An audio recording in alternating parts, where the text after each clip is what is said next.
We are about 32 days away from EVW 22. We're going to see Todd Hutchings versus Oleg Petrenko at this event, so I think it would be cool to do a match review on kind of a match that was slept on of Todd Hutchings, and that is against Yoshi Kanai. This is from about a year and a half ago.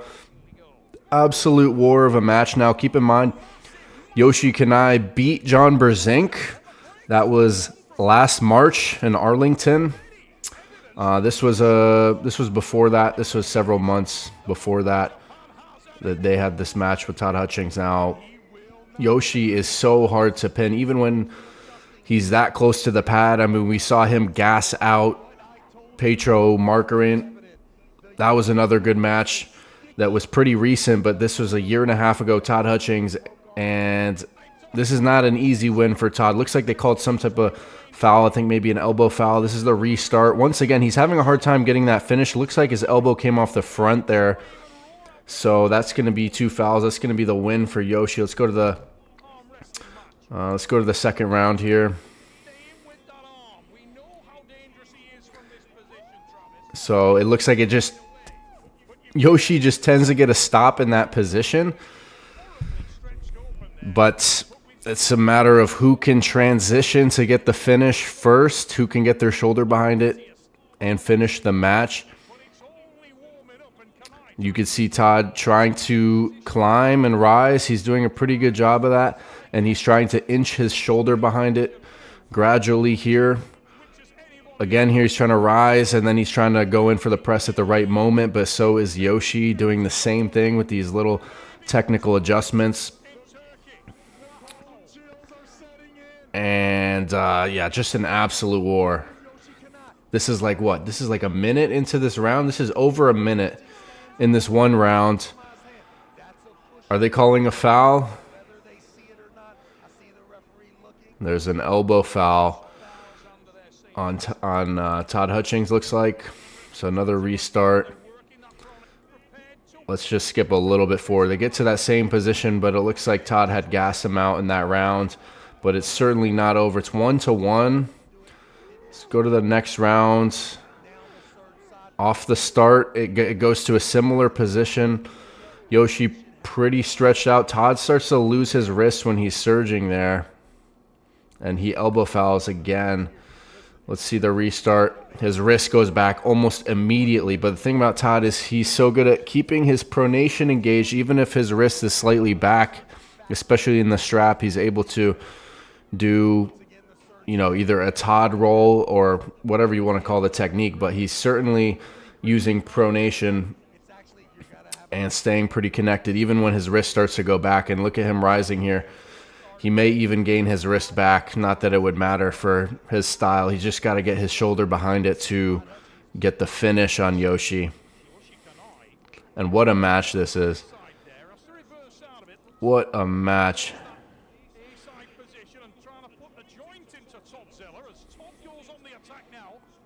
I mean, this is just an absolute war.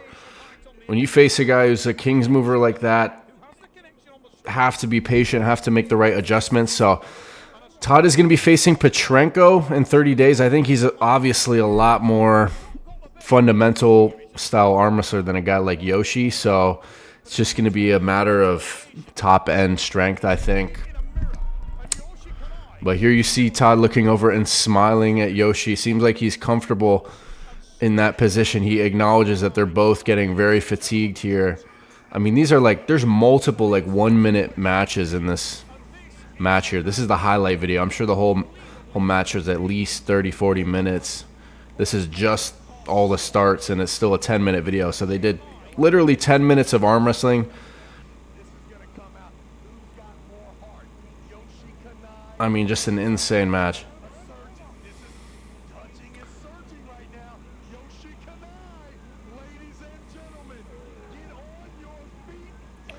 Todd going for the press. Man, Yoshi is so tough to pin. So they give the win to Yoshi. That was a second elbow foul on Todd. So this is where the pressure sets in for Todd because he is down 2-1. He's got to win 2 rounds in a row here to win. He loses one more round, it's over. This is where the experience and the composure of Todd comes in round 4. He's got the buckle. Let's see what he does differently this time.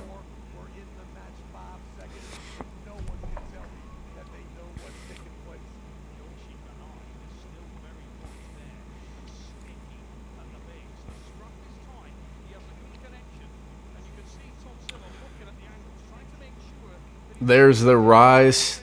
Does that once again an elbow foul. So he's really on the verge of losing. One more elbow foul or pin and he loses. But let's see how he brings this one back here.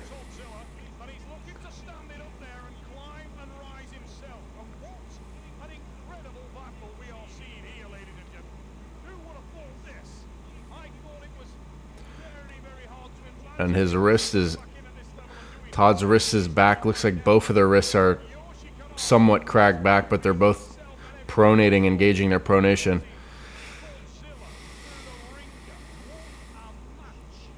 This time Todd is able to almost press like straight down or straight forward.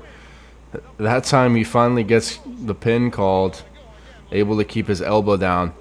That's one thing I will say. Sometimes Todd Hutchings does tend to have his elbow either bobble, come off the back, or come off the front. So hopefully that's something he can keep in control in his match against Petrenko here pretty soon at the next EVW. But here's the last round. I'm curious to see how he goes for the transition here. Again, his wrist completely cracked back, but he's still dragging and he's still rising. Even with his wrist cracked back, you see him rising. Even though it looks like his hand is red, he probably cannot even feel his fingers at this point with how gassed out these guys must be. But he's still trying to make adjustments. He's pushing forward. Looks like Yoshi's elbow off the back. Let's go to the restart this time. So it looks like, wow, now he's being very aggressive. And just the offensive surges, he's able to beat Yoshi. Absolutely incredible match. We're going to get to see Todd Hutchings go for the championship at 105 kilograms against Oleg Petrenko in about 32 days. That's going to be super interesting. But what did you think of that match with Yoshi Kanai? Did you watch it live? And if so, let me know kind of what your reaction was or just what you think of that match in general.